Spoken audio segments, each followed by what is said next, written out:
Hello student, चलिए question देखते हैं। Two transverse waves A and B superimpose to produce a node at X equal to zero.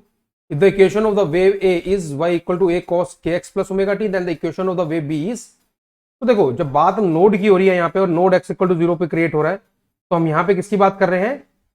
Undoubtedly हम बात कर रहे हैं स्टेशनरी वेव की। किसकी हम बात कर रहे हैं? स्टेशनरी वेव की। तो ये बात तो क्लियर है कि अगर ये y इक्वल टू ये एक जो वेव है उसकी इक्वेशन जो क्वेश्चन में दी है इस तरीके से, है ना, तो दूसरी जो वेव होगी वो अपोजिट डायरेक्शन में जा रही होगी। स्टेशनरी वेव कब बनती है?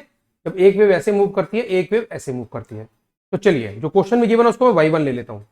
y1 इक्वल टू कितना गिवन है? a cos kx plus omega T. ठीक है, ये गिवन है। इसको अगर मैं लिखूं ओपन करके तो कैसे लिखूंगा? cos a प्लस बी क्या होता है? cos a cos b minus sine a sine b, है ना। तो इसको लिखूंगा मैं cos a cos b, है ना, minus sine a sine b। इस तरीके से लिख सकता हूं। चलिए आगे देखते हैं। इसको ऐसे लिख सकते हैं a cos kx cos omega t minus a sine kx sine omega t. ये बात क्लियर है? तो ये तो हमें जो क्वेश्चन में गिवन है मैंने वही लिखा है अभी तक। ठीक है, अब इन्होंने बोला है कि node x equal to zero पे है। तो नोड का मतलब कि x इक्वल टू जीरो पे जो नेट y होगा, जो दूसरी वेव के साथ सुपर इम्पोज होकर जो नेट हमारा रिजल्ट आएगा, है ना, जिसको हम क्या बोलते हैं, बेसिकली इंटरफेरेंस हो रहा होगा, है ना, तो वो जो होगा वो भी जीरो आएगा। यानी कि जो वर्टिकल डिस्प्लेसमेंट है पार्टिकल की x इक्वल टू जीरो पे, वो कितनी है? जीरो है। वही होता था ना नोड। देखो मैं बनाया था यहाँ पे इस तरीके से। तो नोड क्या होते हैं? ये वाले पॉइंट्स होते हैं, है ना, ये आपके नोड होते हैं।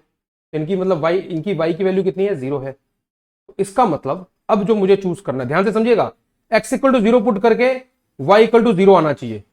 तो देखो यहां पे अगर मैं x equal to zero put करूं y1 के लिए, ध्यान से समझिएगा, तो ये टर्म तो जीरो हो जाएगी, कोई इशू नहीं है। बट ये टर्म जीरो नहीं होगी, ये टर्म जीरो नहीं होगी। इसका मतलब अब जो मुझे वेव इसके साथ इंटरफेयर करानी है, इस y1 के साथ, उसके अंदर ये वाली टर्म क्या होनी चाहिए? नेगेटिव होनी चाहिए। तभी तो दोनों को ऐड करेंगे और फाइनल आंसर जीरो आएगा। बात क्लियर है ना? y इक्वल टू अगर जीरो चाहिए मुझे x इक्वल टू जीरो पे, तो यानी कि y2 की इक्वेशन क्या होगी?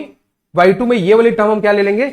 नेगेटिव ले लेंगे, minus a cos kx cos omega T.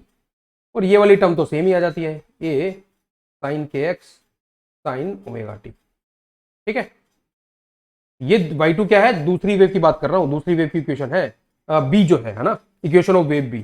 और ये जो y1 था ये a की इक्वेशन थी। तो चलिए यहाँ पे माइनस a कॉमन ले लूंगा, ये आ जाएगा cos kx cos omega T plus sign kx sin omega T. बात क्लियर है? तो कितना आ जाएगा? Minus a cos b plus sign a sin b, तो आ जाएगा cos a माइनस b, है ना, cos a माइनस बी। तो ये आया आंसर।